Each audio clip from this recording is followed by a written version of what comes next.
Having trouble seeing certain videos on YouTube and think your content is being limited?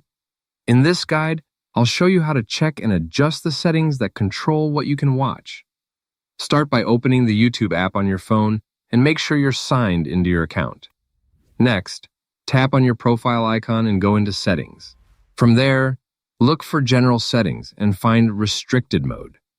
This feature filters out videos that may be flagged as mature or sensitive content. If it's turned on, simply switch it off to allow more videos to appear in your feed. If you still notice limited content, the next thing to check is whether your account is managed through a family or supervised setup. In that case, open your device browser and go to Google Family Link Settings. There you can check if your YouTube access is being controlled under a supervised profile. If it is, the viewing options may be restricted based on age settings, and only the account manager can change those permissions. To fully restore normal access, the account may need to be switched back to a regular, non-supervised profile if applicable. These are the main settings that affect what videos you can see on YouTube. Thanks for watching and see you in the next one.